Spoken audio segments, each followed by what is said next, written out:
నేను రేపు నన్ను ఇలా అంటారు. సీసీ కెమెరా ఫుటేజ్ కూడా ఆవిడకి ఆ సిటీ మాకు చెప్పా. నేను డోర్ అన్నా హార్ష్గా కొట్టిస్తే వాళ్ళ నాన్నగారు కూడా చెప్పారు ఏం చేయలేదండి అన్న. వాళ్ళు భలే సాక్ష్యాలు ఇస్తున్నారు మీరు, థ్యాంక్స్. డోర్ కూడా కొట్ల హార్ష్గా, నేను వెళ్ళి అన్ని చేసేస్తాను.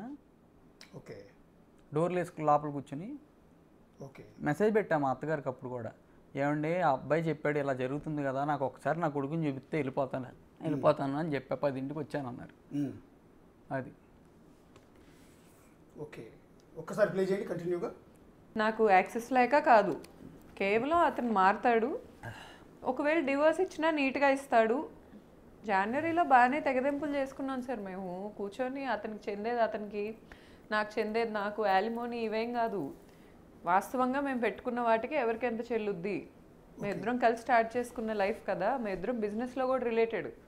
ఎంత చెల్లిద్ది అనేది నీతిమంతుడిలాగా నీట్గా మాట్లాడాడు, డిసైడ్ చేశాడు, వెళ్ళిపోయాడు. తర్వాత బ్యాక్ ఎండ్ ఇతన్ని చెడగొట్టారు సార్. ఓకే, ఒక నిమిషం సార్. ఆ అమ్మాయి మార్కెటింగ్ చేసింది సార్ జిస్మత్కి. ఓకే, మీ వల్ల ఇప్పుడు ఈ ఛానల్ ఫుల్ రెప్యుటేషన్ వస్తుంది. మీరు వర్క్ చేస్తున్నారు, ఛానల్ మీరు ఓనరు వేరే వాళ్ళ? ఓనర్ వేరే ఉంటారు కదండి. అలాగే నేను ఎంప్లాయీనే కదా. అలాగే నేను ఒకటి సచ్చాను ఓనర్ని. అండ్ మార్కెటింగ్కి ప్రతి నెల నా దగ్గర బ్యాంక్ స్టేట్మెంట్ ఉంది, అమ్మాయికి డబ్బులు కొట్టా. మార్కెటింగ్ డబ్బులు వేసా. ఆ అమ్మాయి బ్యాంక్లో జాబ్ చేస్తే నువ్వు జిస్మత్కి రా, మార్కెటింగ్ చేయి, ఏ మాట కామాట బాగా చేసిద్ది మార్కెటింగ్. సో నేను అండ్ ఇంకో వాయిస్ కాల్ కూడా ఉంది. 57 లక్షలు మార్కెటింగ్ ఇచ్చానన్నా లేకపోతే ఆ అమ్మాయికి వైఫ్ కింద ఇచ్చానన్నా అని అంటున్నారు. మార్కెటింగ్ ఇచ్చినప్పుడైతే షేర్ ఎట్లా ఉంటుంది?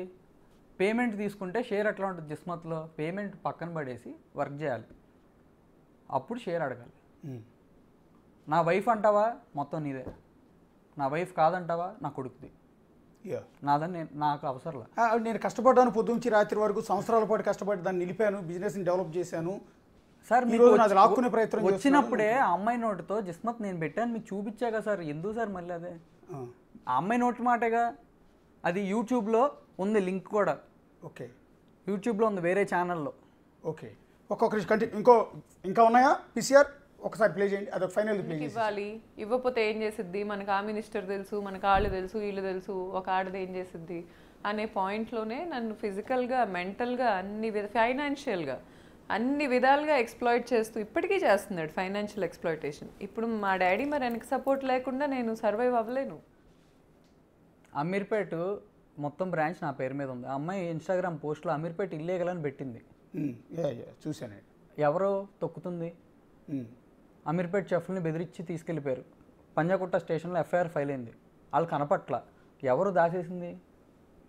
నువ్వు చేస్తున్నాయని నేను చేస్తున్నా అని. ఆదాన్లో నన్ను చంపేస్తారేమో, యాక్టింగ్ నేను చేస్తానని చెప్తున్నావు కదా మీడియాకి వెళ్ళి. నేను ఓపెన్గా మాట్లాడా హోల్ హార్టెడ్గా. నువ్వు అక్కడికి వెళ్ళి ఏడిసావు ఏదో చేస్తానని. నన్ను ఇప్పుడు ఎవరు కాపాడతారంటే దేవుడే కాపాడాలి. ఏం జరిగిద్దో నాకు తెలియదు. ధైర్యంగా వచ్చా, ఒక్కడనే తిరుగుతా. మూర్తి నువ్వు ఏం పీక్కుంటావు పీక్కో, చంపుతావా చంపుకో, నా చావుకైతే కారణం నువ్వే. అండ్ నేను చస్తే కారణం గౌతమి. అండ్ పోలీసులకు కూడా నాకు థ్రెట్ ఉంది, నాకు కొంచెం సెక్యూరిటీ కావాలి. ఎవరి నుంచి థ్రెట్ ఉంది? వాళ్ళ దగ్గర నుంచే. మీ మీద ఫిజికల్ అటాక్ ఏమైనా? అసలు మూర్తి డైరెక్ట్గా ఎందుకు ఫోన్ చేస్తాడు? పక్కన వాళ్ళతో ఫోన్ చేపిస్తాడు. మా అక్క డ్రగ్స్ను ప్రాస్టిట్యూషన్ చేస్తుందని చెప్పి ఇల్లు ఖాళీ చేయించమన్నాడు. ఓకే, ఎవరు ముందుకు రావట్లా చెప్పడానికి, ఉచ్చబాస్తున్నారు. అందుకే నేను కూడా పవర్ఫుల్ ఏమో అనుకుంటున్నాను. నాకేం తెలుసు? కోర్టులో చూసుకోవాలా లేకపోతే ఈ పంచాయతీ ఏంటి అసలు? మాకు ఈ దరిద్రం ఏంటి అసలు ఈ రోడ్ల మీద? నాకు కొడుకు అల్లరి అయిపోయేవాడు. అల్లరి అయిపోతాడని నిజంగా నీకు భయం అయితే కొడుకు తండ్రిని ఎంత అల్లరి చేస్తావా? 40 రోజుల నుంచి కొడుకు తండ్రి ఫ్యామిలీని ఎంత అల్లరి చేస్తావా? ఒక్క పాయింట్ ఒక్కసారి ఆలోచించండి అందరూ. నాకు వాళ్ళలాగా తిమ్మిరి బొమ్మిరి చేయటం నాకు రాదు, నేను స్ట్రైట్గా మాట్లాడతా. ఒకసారి మీరు అందరూ ఆలోచించండి. అంటే ఇప్పుడు మీకు వాళ్ళ నుంచి థ్రెట్ ఉంది అనుకుంటున్నారు. అంటే గౌతమి నుంచి అంటారా, మీకు సపోర్ట్ చేసే వాళ్ళ నుంచి అంటారా? రెండు. ఏమంటే నాకున్న ఎక్స్పీరియన్సు, నాకు మీరు చెప్తున్న వ్యక్తితో నాకున్న పరిచయం కారణంగా చెప్తున్నాను. నాకు తెలిసి మీరు చెప్తున్న ఆ జర్నలిస్ట్ మూర్తి గారు అయితే ఒకళ్ళ మీద అటాక్ చేసే నేచర్ కాదు, నాకు తెలిసిన మూర్తి గారు అయితే. Thanks sir. నిజంగా అదైతే నాకు తెలిసి ఇంకోటి నేను పబ్లిక్గా ఒప్పుకోవాలి. ఆయన నన్ను తిట్టినా సార్ అసలు ఆయన మేము బెదిరించామని చెప్పి నరం కట్ చేస్తారు. నాకేం భయం లేదు, నా కారు ఈ నెంబర్ తిరుగుతా. అసలు ఎవరు బెదిరించారయ్యా? ఒక ప్రూఫ్ చూపి నేను బెదిరించినట్టు. సన్నాసి ఏదేదో మాట్లాడతావు, ఇట్లా తిప్పేస్తావు ఎందుకు? మమ్మల్ని బతకనివయ్యా బాబు. తిప్పేసి మాట్లాడుతున్నాడు. నెక్స్ట్ 10 days కూడా మాట్లాడతాడు. రాసి పెట్టుకోండి. నేషనల్ ఇష్యూస్ ఉన్నాయి, చాలా ఇష్యూస్ ఉన్నాయి బాబు. ఈ చిన్న ఇష్యూ అయ్యా, కోర్టులో తేలుస్తారా న్యాయమూర్తి? మహేష్ గారు, ఇవాళ మిమ్మల్ని కూర్చోబెట్టి మాట్లాడిస్తున్నందుకే జనాలు తిడుతుంది. జనాలకు అంత ఇంట్రెస్ట్ లేదండి. ఇప్పుడు మీకు గుర్తుపెట్టుకోండి, మీ ఇద్దరి మధ్య భార్యాభర్తల వ్యవహారం ఇంట్రెస్ట్ ఉన్నాం. 10 రోజులు కావచ్చు, 100 రోజులు నడుపుకొనియండి. మీ ఫోటో పెట్టి, నా ఫోటో పెట్టి పక్కన వీళ్ళిద్దరు దొంగనా కొడుకులని పెట్టుకుని నడుపుకొని ఏ ఊడిద్ది నాకు అర్థం కాదు. మీరు చాలా తక్కువ అంచనా వేశారు. ఆ అమ్మాయి 40 days ఈ మార్కెటింగ్ నడిపింది. ఆ అమ్మాయి 3 months ప్లాన్ చేసుకుంది. ఆ అమ్మాయి కమెంట్స్ బాంబేలో కుశల్ కంపెనీ ఇంకో 3 companies వర్క్ చేస్తున్నాయి. కమెంట్స్ మా అమ్మని నాన్నని తిడతా పెట్టేస్తుంది అమ్మాయి. దానికి ఎక్కువ లైకులు కూడా కొట్టేస్తుంది. సార్ బోల్డ్ ఖర్చు పెట్టుకొని ఎవరు చూడమన్నాడు మేము ఆ కామెంట్స్? చూడకండి, నేనైతే చూడను. సరే అండి, అయితే కాదు, నేనైతే తిరిగేలేను. నా కోర్టులో న్యాయం చేసుకుంటాను. దయచేసి మీడియా వాళ్ళందరికీ ఒక రిక్వెస్ట్. అది ఫైనల్ గా మనకు కావాల్సింది. ఎస్ ఇవాళ కన్క్లూజన్ అదే. నేను దానికోసం ఇందాక నుంచి అంటుంది 10 రోజులు కావచ్చు, 100 రోజులు పెట్టుకొనియండి, చూడకండి. ఇప్పుడు నా ఛానల్లో నేను 96 వాగుతావు, నా ఛానల్ అవతలోడు చూడ్డం అనుకుందాం. నేను ఎవరి గురించి అయితే పెట్టాను వాడు చూడడం, ఏం ఉపయోగం నాకు? ఇప్పుడు నా గురించి మీ గురించి ఇంకొక ఆయన 100 డిబేట్లు పెట్టి మన ఇద్దరు బండబూతులు పెట్టి అసలు మన ఇద్దరం స్మగ్లర్స్ అని, డ్రగ్ డీలర్స్ అని, లేకపోతే ఇంకోటని తిట్టిస్తాడు. తిట్టించుకో, నేను చూడను, మీరు చూడవద్దు. రాత్రి నా గురించి ఏదో 2:30 గంటలు 3 గంటలు మా ఫాదర్ నిన్న అతను ఎందుకు వచ్చాడు ఇతను ఎందుకు వచ్చాడు, నువ్వెందుకు వచ్చావు, వాళ్ళందరూ ఎందుకు వచ్చారు తెలుసా? నిన్ను అడుక్కోడానికి. బాబు ధర్మంగా కోర్టుకు వెళ్తారు, అయ్యా ప్లీజ్ నువ్వు ఇన్వాల్వ్ అవ్వద్దు, వచ్చిపోతున్నారు వీళ్ళు అని చెప్పడానికి వచ్చారు. అండ్ నరేంద్ర గారు ఎందుకు వచ్చారంటే మమ్మల్ని కలపడానికి వచ్చాడు ఆయన. మేము వెళ్ళి అడగల ఆయన్ని, వాళ్ళే అడిగారు. మమ్మల్ని కలపడానికి వచ్చారు, కలవని తెలిసి బాబుకి న్యాయం చేయాలని మాట్లాడారు. ఆయన ఏకెత్తారు. ఇప్పుడు ఆయన కూడా బహుశా చూస్తూ ఉంటాడు. నేను ఆయనకు కూడా లైవ్లో చెప్తూ ఉన్నాను సార్. ఒకటి కాదు, నాకు తెలిసిన వ్యక్తి అయితే నా గురువు లాంటి వ్యక్తి తిట్టాడు సార్. ఆయన ఎవరు? ఆయన నన్ను తిట్టాడు. ఏమనండి? నువ్వు సరిగ్గా ఉండని చెప్పాడు సార్ నాకు. ఓకే, మరి నిజంగా పెద్ద మనిషి అంటే అది. ఒకవైపు స్టాండ్ తీసుకుని నేను ఇటు పక్కన్నా కాదు. ఓకే, ఇంకొక వ్యక్తి ఇచ్చాడు అంటే నేను అంటాను ఏంటంటే, ఒకటి ఫస్ట్ ఆఫ్ ఆల్ నాకు తెలిసిన ఆయన నా గురువులు అంటాడు.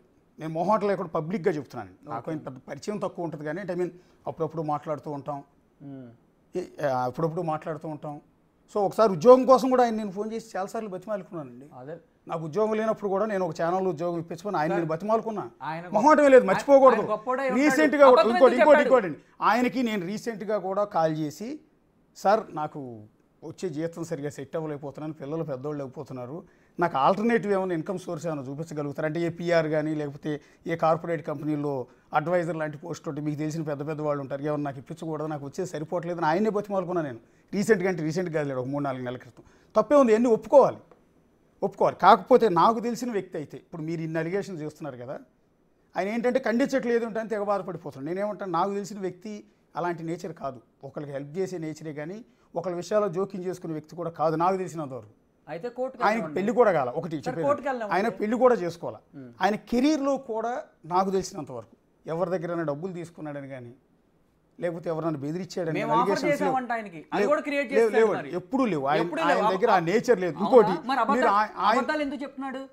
మీరు క్రెడిబిలిటీ, మీరు చెప్పే క్రెడిబిలిటీ ఉంటే నేను ఒక్కసారే కలిసా అని ఎందుకు చెప్పాడు, ఒక్కసారి మీ ఇద్దరు విషయంలోనే ఆయన ఎందుకు జోక్యం చేసుకోవడం నాకు అర్థం కావట్లేదు. మరి ఏ పరిచయం ఉందో ఏంటో నాకు అర్థం కావట్లేదు. కానీ నేనైతే పక్కాగా పబ్లిక్గా క్లీన్ చిట్ ఇస్తాను. అసలు నన్ను నిన్నైనా తిట్టుకొని, కానీ ఇవాళ కూడా మళ్ళీ డిబేట్ పెట్టి నన్ను తిట్టుకొని నాకేం అభ్యంతరం లేదు. కానీ బట్ నేనైతే పబ్లిక్గా క్లీన్ చిట్ ఇస్తాను వ్యక్తిగతంగా నాకు తెలిసినంత వరకు. మరి ఇంకో ఎక్స్ట్రా రెండో మనిషి ఏమైనా ఉన్నారని నాకు తెలియదు, కానీ నాకు తెలిసినంత వరకు అలాంటి వ్యక్తి కాదు.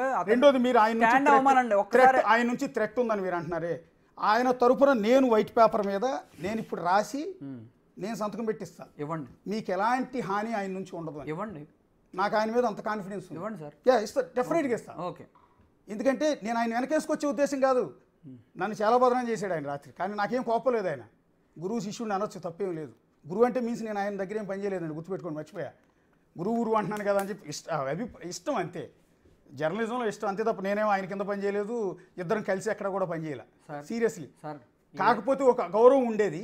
సో అది పోగొట్టుకోవద్దని చెప్తున్నా, అది అప్పీల్ చేస్తున్నా అంతే తప్ప నాకేమి ఆయన నేను వెనకేసుకొచ్చే ఉపయోగం లేదు, లేకపోతే ఆయనకు భయపడిపోయి నేనేదో మీకు మీ ముందు ఆయన గురించి ఏమి పోగొట్టట్లేదు. నాకు తెలిసిన క్యారెక్టర్ గురించి చెప్తాను. సార్ నేను 7 ఏళ్ళు 2018లో సత్యానంద్ సార్ దగ్గర ట్రైన్ అయ్యి అవునండి, చాలా కష్టపడి ఇక్కడ వరకు వచ్చా. అవును, నన్ను చిన్న సినిమా అది ఇదని నన్ను అన్నారు. సరే చిన్న సినిమా అయ్యి ఉండొచ్చు, నేను ఏదో ఒక రోజు ఎదుగుతా, పెద్ద సినిమా కూడా ఎవరైనా చిన్న సినిమా నుంచి మొదలు పెడతారు. మీకు బోల్డ్ అంత కెరీర్ ఉంది, బోల్డ్ ఏజ్ ఉందండి, చక్కగా ఉన్నారు మీరు. ఇప్పుడు ఉన్న చాలా మంది హీరోలు కట్టి మీరు చక్కగా ఉన్నారు. సార్ నేను నిన్న నైట్ నుంచి ఏం తినలా, పొద్దున్న నుంచి స్నానం చేయలే, ఏమీ చేయలే, నీరసంగా ఉంది. ఏం తినకుండానే ఇక్కడికి వచ్చా.